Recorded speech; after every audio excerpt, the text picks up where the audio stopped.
నాగేష్ గారితో మళ్ళీ కనెక్ట్ అయ్యే ముందు శ్రీధర్ రెడ్డి గారు, సరే ఇప్పుడు ఓకే మీరు బీజేపీ నిజంగా కేజ్రీవాల్ విజయం అంటారు, కానీ బీజేపీ మన లాస్ట్ ఎలక్షన్స్ 2 ఎలక్షన్స్ చూసుకుంటే ఒకసారి 3 సీట్లు వచ్చాయి 2014, 2019 8 సీట్లు.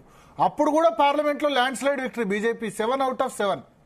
కానీ నిజానికి బీజేపీకి రాష్ట్ర స్థాయి నాయకత్వం లేదు. ఢిల్లీలో రాష్ట్ర స్థాయి లీడర్, ముఖ్యమంత్రి స్థాయి అభ్యర్థి ఎవరు లేరు. కిరణ్ బేడీని ఒకసారి 2014లో తెచ్చుకున్నారు, కానీ ఏం జరిగిందో మనం చూసాం. అవుట్ సైడ్, ఇన్సైడ్ పెద్ద నేత ఎవరు లేకపోవడం. -98లో చివరిసారి బీజేపీ గెలిచింది. అక్కడ 26 సంవత్సరాలుగా దేశ రాజధానిలో బీజేపీ ప్రభుత్వం ఏర్పడలేదు. అస్సాం లాంటి రాష్ట్రంలో ఎక్కడా లేని, త్రిపుర లాంటి రాష్ట్రంలో, తెలంగాణలో కూడా ఇవాళ 8 పార్లమెంట్ సీట్లు గెలిచే పరిస్థితి. దేశ రాజధానిలో క్యాడర్ ఉంది, లీడర్ లేకుండా 26 సంవత్సరాల తర్వాత ఇప్పుడు ఈ రిజల్ట్ వస్తుందంటే దాన్ని కూడా ఒప్పుకోరా? కంటే పెద్ద పర్సనాలిటీ ఉండకూడదు. గెలిస్తే నరేంద్ర మోడీ గారి కరిష్మా గెలవాలి, లేకపోతే గెలిస్తే నరేంద్ర మోదీ గారి కరిష్మా, ఆర్గనైజేషనల్ స్ట్రెంగ్త్ ఇంతే ఉండాలి తప్పితే మిగతా వాళ్ళు ఏంది అనే ఒక ఆలోచన విధానం భారతీయ జనతా పార్టీలో బయలుదేరింది. దాంట్లో సందేహం లేదు. కాబట్టి అవసరం ఉన్న చోట మేరకు కాకుండా మిగతా చోట మాత్రం ఖచ్చితంగా చీఫ్ మినిస్టర్ ఫేస్ లేకుండానే మోదీ గారి కరిష్మాని, మోదీ గారి ప్రభుత్వం యొక్క విజయాలని అని ఒక రకంగా పోవడము. రెండోది, అక్కడ స్థానికంగా ఉన్నటువంటి బలమైన పార్టీలను, ప్రాంతీయ పార్టీలను నిర్వీర్యం చేయటం. ఇది మనము తెలంగాణలో చూసాము, ఇది మనము ఉత్తరప్రదేశ్ లో చూసాము, ఇది మనం మహారాష్ట్రలో శివసేనను చీల్చడం మరీ చూసాము. చీల్చి ప్రభుత్వాన్ని కాంగ్రెస్ రోల్ ఎట్లా ఉందంటారు ఎలక్షన్ లో? Delhi assembly Congress role.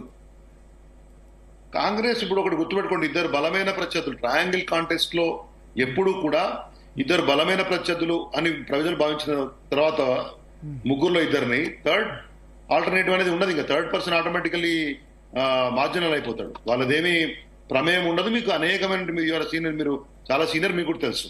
Triangle త్రికోణ పోటీలో ఇద్దరి మధ్య ప్రధాన పోటీ ఉంటుందని ప్రజలు నిర్ణయించుకున్న తర్వాత, నువ్వా నేనా అనుకున్న తర్వాత ఇంకోళ్ళకి ఇంకా ప్రాధాన్యత ఉండదు.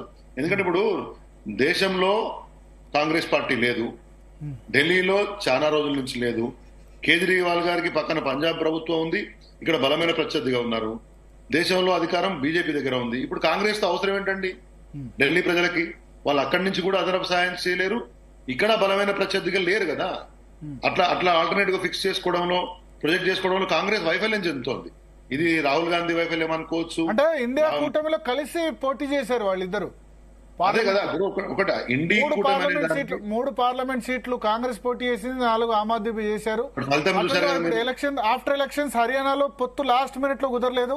హర్యానాలో ఆమ్ ఆద్మీ పార్టీ డ్యామేజ్ చేసింది. ఆమ్ ఆద్మీ కంటెస్ట్ చేయకుండా ఉంటే కాంగ్రెస్ గెలిచేదేమో. ఇప్పుడు ఇవి నమ్మకం లేనటువంటి పొత్తులు, ఓన్లీ తాత్కాలిక అవసరాల కోసం చేసుకునే పొత్తులను ప్రజలు నమ్మరు. అందుకనే ఇండి కూటమి ప్రబలమైనటువంటి విజయాలు సాధించలేకపోయింది దేశంలో కూడా పార్లమెంట్ ఎన్నికల్లో. ఇప్పుడు ఆమ్ ఆద్మీ పార్టీ 2 సార్లు గవర్నమెంట్ లోకి వచ్చింది. Congress is weak link. ఆయన ఎందుకు పెట్టుకుంటాడు దగ్గర? నిజంగా కాంగ్రెస్ పార్టీ లేదు మన ఇద్దరం కలిసి పనిచేస్తే మనం బలంగా ఇక్కడ ప్రభుత్వాన్ని ఏర్పరచుకునే ఒక ఆలోచన విధానం కాంగ్రెస్ వాళ్ళకి యాడ్ చేయడంలో విఫలమై ఉండొచ్చు కదా. పొద్దున్న లేస్తే వాళ్ళ, నేను మార్నింగ్ కూడా పవన్ ఖేరా గారి ఇంటర్వ్యూ చూశాను, కాంగ్రెస్ పార్టీ నాయకుడిది. ఆయన వాళ్ళ యొక్క మీడియా కమ్యూనికేషన్స్